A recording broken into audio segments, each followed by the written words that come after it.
गुरुजी मेरे को आपसे एक क्वेश्चन है। गुरुजी सब बोलते हैं कि जो भी होता है भगवान के रूप से होता है, पर मुझे भगवान में विश्वास नहीं है। ठीक है, तो मेरी मम्मी ने कहा था एक बार गुरुजी के पास जाना, उनसे ही क्वेश्चन करना, वो आपको बताएंगे कि भगवान होते हैं कि नहीं। आप बताओ भगवान होते हैं कि नहीं? मुझे लगता है नहीं होते। आपको ऐसा कैसे क्यों लगता है? मुझे लगता है कि जो भी होता है साइंस के रूप से ही होता है। जैसे बारिश होना, वो भी साइंस से ही होता है। कैसे साइंस से? क्योंकि वो वाटर सर्कल होता है ना। वो वाटर सर्कल होता है ना, जो वाटर जाता है फिर उस बादलों में, फिर उससे बारिश होती है। तो फिर अपने सीजन पे ही क्यों होती है? सर ये भी तो उसमें क्वेश्चन होगा।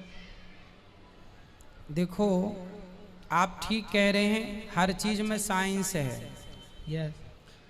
पर ये बताओ कि समुद्र के अंदर द्वारिका मिली है भगवान श्री कृष्ण की, उसमें क्या साइंस है? वैज्ञानिकों ने तो बनाया नहीं होगा पानी के अंदर। गुरुजी मेरे को पता नहीं है अभी कि मिली है द्वारका उसमें। आप गूगल पर यूट्यूब पर देखिए, 3-4 साल पहले भारत के वैज्ञानिकों ने समुद्र के अंदर एक नगरी पाई। बड़े बड़े वैज्ञानिकों ने रिसर्च किया तो पता चला कि ये नगरी वही 5,500 साल पुरानी है। ये मैं नहीं बोलता, साइंस दावा करता है। अब दूसरा, गुरुजी अंतरिक्ष से आपने सुना होगा, ऊपर अंतरिक्ष में ओम की ध्वनि निकल रही है, ऐसा साइंस ने माना है। आपने पढ़ा है साइंस का ये? नहीं गुरुजी। आप गूगल करके देखिए मेरी हर बात को, गूगल पे आपको सब मिलेगी। नासा के साइंटिस्टों ने, रसिया के साइंटिस्टों ने और भारत के साइंटिस्टों ने, सबने मिल करके जब दुनिया में ऊपर पृथ्वी ब्रह्मांड में ऊपर एक यंत्र लगाया कि ब्रह्मांड में ध्वनि कौन सी है, क्या गूंज रहा है, तो पता चला ओम गूंज रहा है। ओम। जैसे राम सेतु मानव निर्मित है, नासा के साइंटिस्टों ने प्लस भारत के वैज्ञानिकों ने 10 साल तक रिसर्च की इस पर। कितने साल तक? 10 साल तक। 10 साल तक रिसर्च करने के बाद आखिर नासा को कहना पड़ा कि ये मानव निर्मित है। बद्रीनाथ जी में पूरा बर्फ का माहौल, पूरा पहाड़ों में क्या होता है? बर्फ होता है।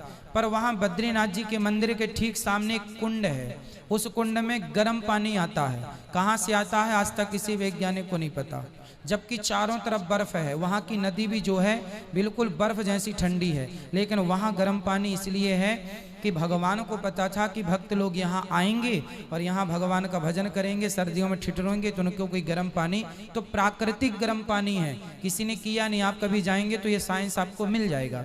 कुरुक्षेत्र में पुरातत्व विभाग ने जब खुदाई की तो आज भी अवशेष मिल रहे हैं महाभारत के। तो इन अवशेषों के मिलने से क्या सिद्ध हो रहा है कि भगवान कोई कल्पना नहीं है, भगवान प्रत्यक्ष थे। कितने सबूत मिल चुके हैं। अब फिर भी कोई कहे कि मैं ईश्वर को नहीं मानता, तो फिर मेरा सवाल आपसे है कि यदि आप ईश्वर को नहीं मानते तो नहीं मानने में बताइए आपका फायदा क्या है? कुछ फायदा नहीं है। और यदि आप मानेंगे तो नुकसान क्या है? नुकसान भी कुछ नहीं है। फिर जब फायदा भी कुछ नहीं, नुकसान भी कुछ नहीं, तो मान लो आपके पिताजी का नाम बताओ क्या है? पप्पू सिंह। पप्पू सिंह, वो आपके पिताजी हैं, आपके पास क्या सबूत है? प्रूफ तो नहीं है। प्रूफ नहीं है। जब बिना प्रूफ को आप एक आदमी को बाप कह सकते हैं तो भगवान के प्रूफ की जरूरत ही क्या है?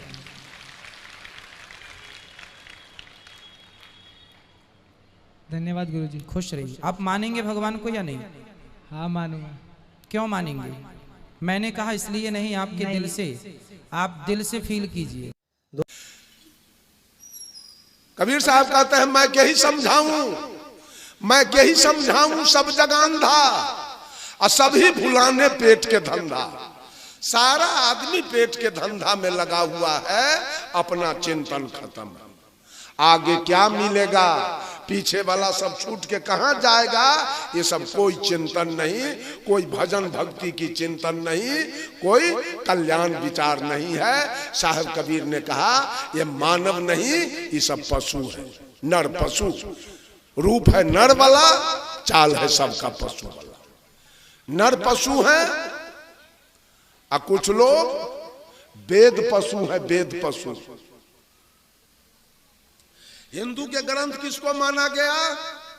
मूल ग्रंथ वेद को। सारा कर्मकांड वेद से आया है।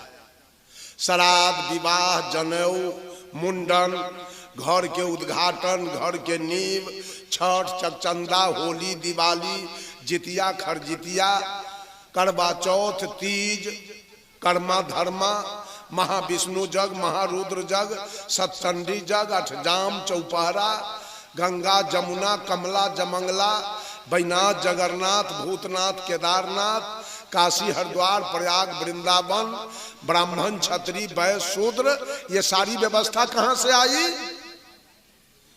सब वेद से।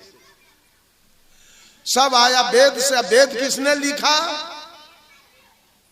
वेद लिखने वाला कौन है? पंडित जी ने लिखा। ब्राह्मण का लिखा हुआ वेद है। उस